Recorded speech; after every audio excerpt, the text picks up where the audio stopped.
special treat for you.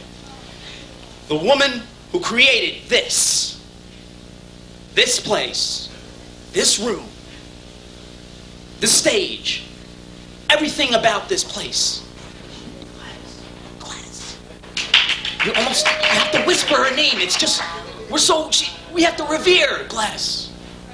Don't we? Right. Gladys. Let's go. Here she is. She's ready. Gladys. Give it up for Gladys.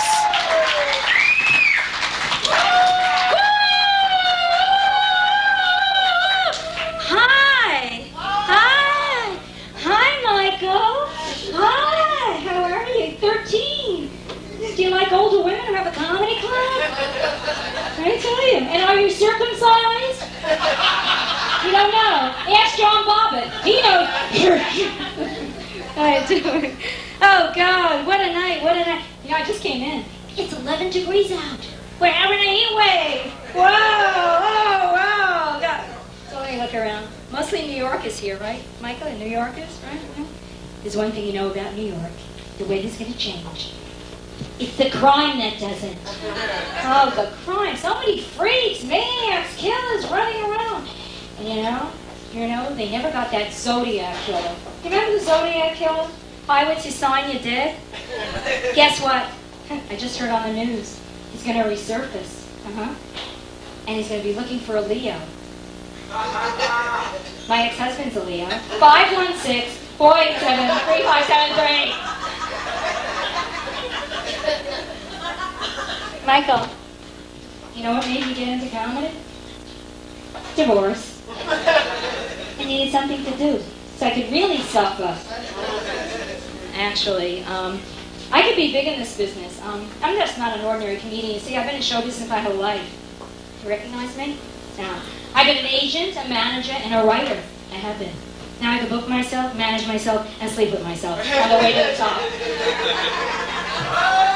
Not easy. But because I have this in my own room, I'm making incredible strides in my career, just incredible. I was recently on a major television show. Maybe you saw me, right? I was on the Joe Franklin show. Joe Franklin, Michael, you know Joe? No. Joe Franklin, Michael. He's the one when you fall asleep at the TV and you get up, he's still on. No more. I know. He just went off the air after 43 years. It's really true. Went off the air. When I get on, he gets off. Just like my ex-husband.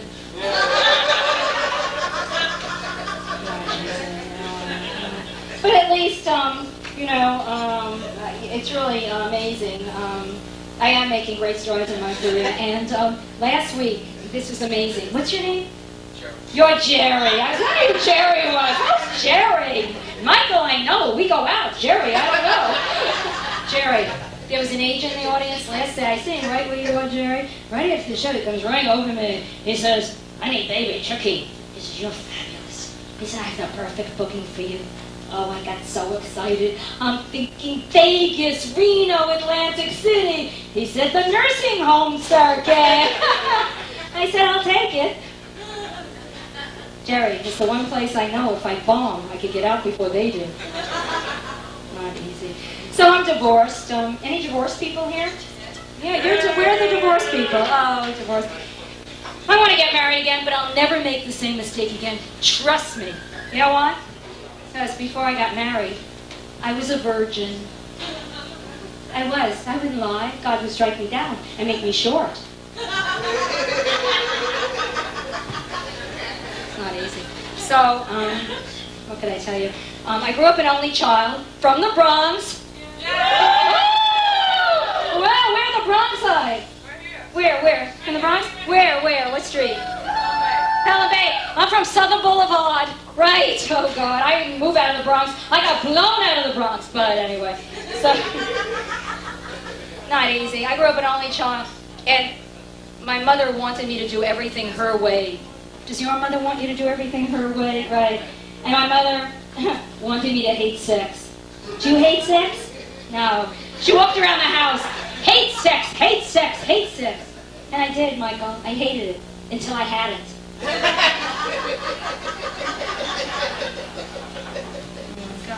We all have problems, Michael. Do you know how mine started? In the womb. I like the womb. I I had more room in the womb than I have in my apartment on 63rd Street. You could hear in the womb. I used to hear my mother talk to her friends. They'd say, so Rose, Rose, what do you want it to be? And my mother would say, I need your help on this. You know, what does every mother say? I don't care what it is, as long as it's... No. Tall. Tall. See, my mother only wanted me to be tall. She had this height obsession. She only wanted me to go with tall men. That's all she cared about, was the height of the men I dated. And all I ever heard was, how tall are they? Are they tall? How tall? So I got married, Jerry. I married a tall guy. I had a short marriage. My husband said I deceived him. I lied to him about my height. I said, yeah. I said, but you lied to me about your length. Before I got married, he told me he was built like a California redwood. But I saw it looked more like a number 2 pencil. Oh, anyway. So where are the, are you married here? You're married. Married. We're the single women. No single women. Single women. Can I tell you something, single women? Get married. To anybody. Don't be too fussy. You know why you should get married? I'll tell you why. Because it gives you the security to look around for the right guy. I'm always looking for the right guy. I like short guys, but they didn't like me. So I wound up dating these tall guys. I was dating men between 6 feet and 6'6". Came up to their waist. I wonder what they saw in me. So now I'm dating 2 guys, 2. One's 35, one's 65. One's for sex, one's for Scrabble. Not easy, you know. So, you know, you gotta look good today because you gotta have a good body, and I'm short, but I have a problem. You see, here's my bottom is too big for my top.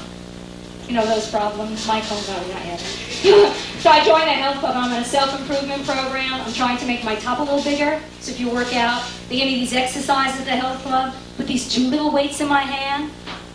All week I'm going, press forward, back, back. Forward, back, back. Forward, back, back, back, back. Now I have cleavage in my back.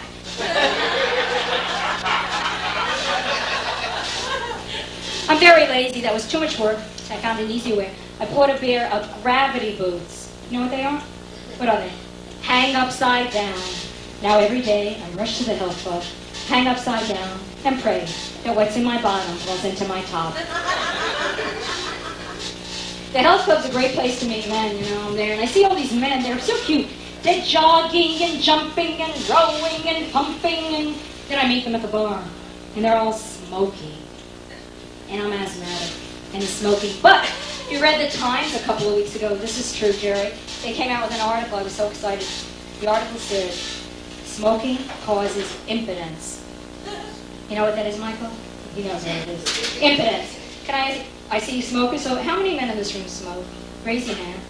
See? You can barely get that up.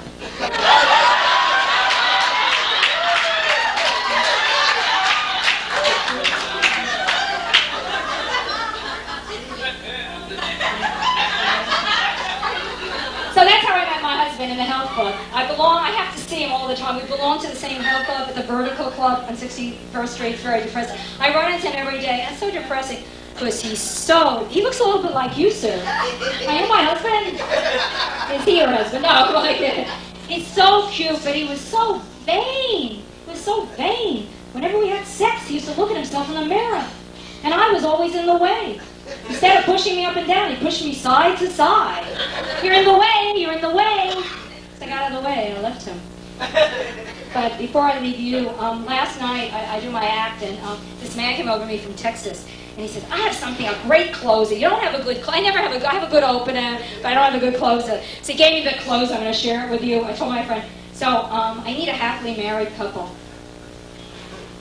Are you happily married? Say yes. No. Yes, no. Yeah. Married people know there are 3 types of sex people have when they're married. You know what they are? Okay, he knows this one. You know this? I said I wouldn't do this, but you shut up. Okay. There's house sex. He knows, Jerry, when you first get married, you have sex all over the house, like Jerry says, on the kitchen table. And then there's bedroom sex. After you've been together for a while, you just have sex in the bedroom. And then there's hallway sex. Right, hall sex. After you've been together for many, many, many years, you just pass each other in the hall and say, fuck you. Good night, thank you. All right, keep it going for Gladys Simon.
You're just